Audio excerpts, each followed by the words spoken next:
안녕하세요. 오늘은 경품 상금 700만 원, 1년 동안 받은 노하우에 대해서 말씀드릴게요. 제가 예전에 직장을 쉬면서 밤마다 경품 응모에 매달린 적이 있었어요. 그러니까 라디오 사연이나 글쓰기 공모전에 주로 응모를 했는데, 그때 1년 동안 받은 경품하고 상금 액수를 대략 돈으로 환산해 보니까 700만 원 정도 되더라고요. 그래서 이제 다시 직장을 쉬게 되면서 이제 응모를 다시 도전해 보려고 하면서 노하우를 한번 정리해 보았습니다. 자, 1번 매일매일 응모하라. 자기 전에 1시간, 점심 먹고 30분쯤 짬을 내서 이용하면 하루 한두 건은 응모할 수가 있어요. 그래서 응모가 뭐 대단한 공모전의 경우에는 자료조사도 필요하고 뭐 취재를 나가야 될 수도 있으니까 오랜 기간이 걸리겠지만 이제 뭐 소소하게 뭐 책이나 공연 응모 같은 거는 한 10분 정도만 투자해도 응모를 할 수 있거든요. 그래서 틈날 때마다 폰으로 남이 만든 뭐 기사나 남의 블로그 글만 읽는 것보다는 내가 직접 콘텐츠로 나의 이야기를 만들어서 응모하는 것도 좋다는 얘기입니다. 그 다음에 두 번째로 우리가 일기장이나 카페 게시판에 글을 많이 쓰잖아요. 근데 누군가 이제 의논하고 싶다거나 자기 하고 싶은 말이 있으면은 라디오 사연 고민 상담 코너가 있어요.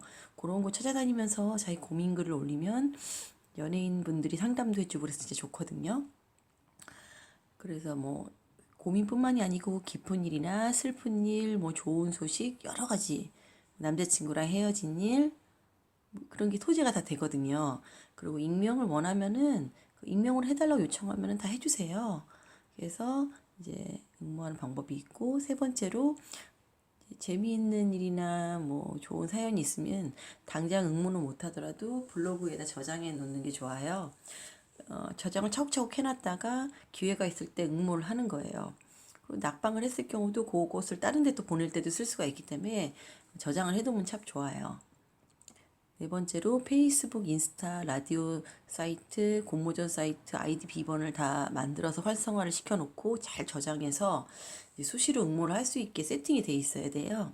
그리고 체험단 카페도 굉장히 많거든요. 저도 아이랑 보는 책이나 아니면 아이랑 보는 공연을 대부분을 다 체험단을 통해서 해결하고 있어요. 그래야 돈을 아껴서 또 저금을 할 수 있으니까요.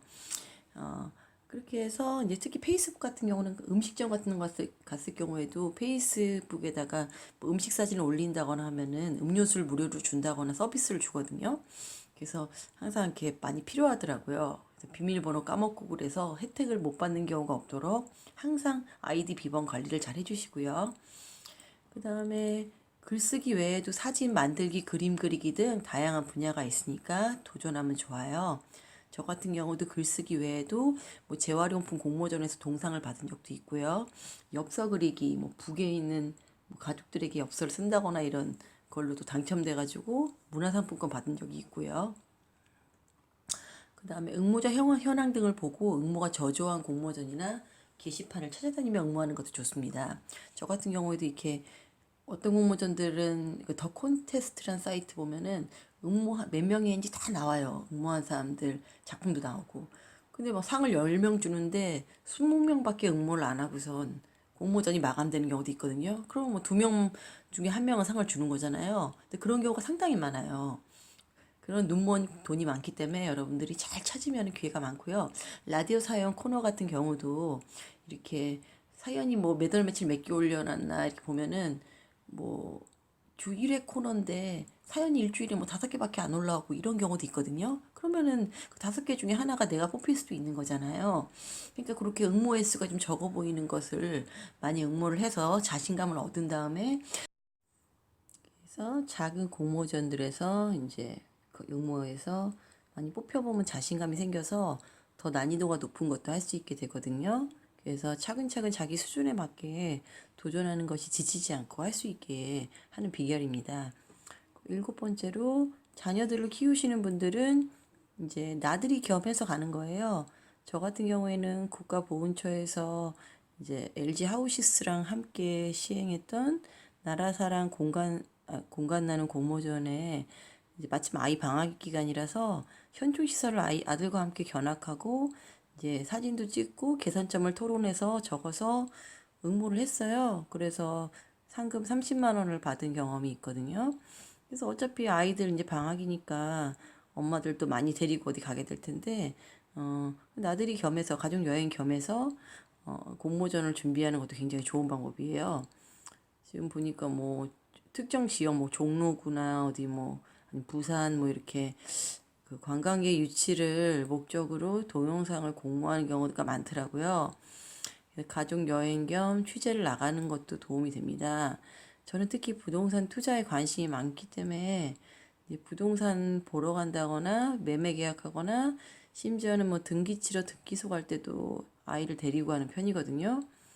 사실 봐줄 사람이 없어서 가는 경우도 많지만 아이들도 그렇게 같이 부동산도 보러 다니고 이러면서 엄마 볼 일도 해결하고 아이들도 산교육을 받을 수 있다고 생각을 해요. 앞으로도 그렇게 할 생각이고요. 자, 8번째. 제가 하루에 하나씩 응모하라고 그랬는데요. 저도 굉장히 응모를 이렇게 막 매일매일 했는데도 안 됐던 때가 있어요. 그러니까 너무 소재도 바닥났고 단지 그 성취감을 누리기 위해서 이렇게 욕심을 갖고 하니까 당첨이 안 되더라고요. 그러니까 글 안에 질실성이 안 보이는 거예요. 그런 걸 작가분들 뽑으시는 분들이 다 아시는 것 같아요. 그래서 무조건 응모 횟수만 높이는 것보다 눈에 띄고 정말 상대방에게 선택받기 위한 그런 노력, 그런 걸 해서 아주 매력적인 사연을 써야 된다는 거예요. 응모도 여러 가지 분야가 있는데 뭐 라디오 사연, 글쓰기 공모전, 웹툰도 있고 동영상 공모전, SNS에 링크 걸고 체험단에 응모한다거나 뭐 룰렛이나 추첨을 통한 응모도 있고요. 퀴즈도 있고 실제로 뭐 라디오나 이런 데 인터뷰를 하는 경우도 있고 퀴즈 응모도 있죠. 자기한테 맞는 분야를 찾아가지고 응모하는 게 좋아요. 저 같은 경우는 이렇게 유튜브에서도 얼굴을 드러내지 못하듯이 남 앞에 나서는 건 굉장히 부끄럽기 때문에 주로 글쓰기나 이런 걸 많이 하거든요. 웹툰 공모전도 한 5번 정도 도전했었는데 다 떨어지고 한 번 정도 뽑혔었어요. 예. 그리고 체험단은 원래 평소에도 많이 하고 있고 지금도 많이 하고 있고요. 아이들 책이나 공연을 위해서 많이 해요. 제가 주로 이용하는 사이트는 더 콘테스트, 알럽콘, 엽서시 문화 공모, 뭐 좋은 생각이나 샘터, 각종 라디오 방송, SBS, KBS, MBC, CBS 뭐 등등. 네, 그리고 각종 공공기관, 대기업 홈페이지에도 이벤트 정보가 되게 많이 올라오고요. 저는 카페에도 많이 가입이 돼 있어요. 카페 주로 엄마들 가는 카페인데 체험단만 전문으로 하는 카페들도 많다고 들었거든요. 가입해두면 도움이 되고요. 중복사연 초상권 주의해야 되고요.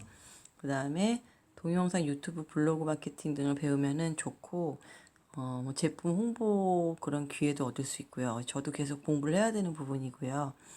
그다음에 제세공과금을 환급받을 수가 있는데 소득이 없을 경우에는 다음에 5월에 제세공과금을 환급받을 수가 있어요.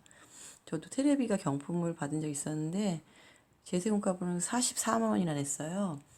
제가 이제 머리를 좀 써서 제 아들이 당첨됐다 그러고 받을 수도 있었는데 그 당시에는 이제 제세공과금이라는 걸 잘 몰랐으니까 그냥 44만 원을 다 내고 생돈으로 내고 환급도 못 받았거든요. 그냥 텔레비전을 돈 주고 사온 기분이 들더라고요. 좀 안타까웠어요. 자, 이렇게 해서 오늘 경품 응모 노하우 다뤄보았습니다.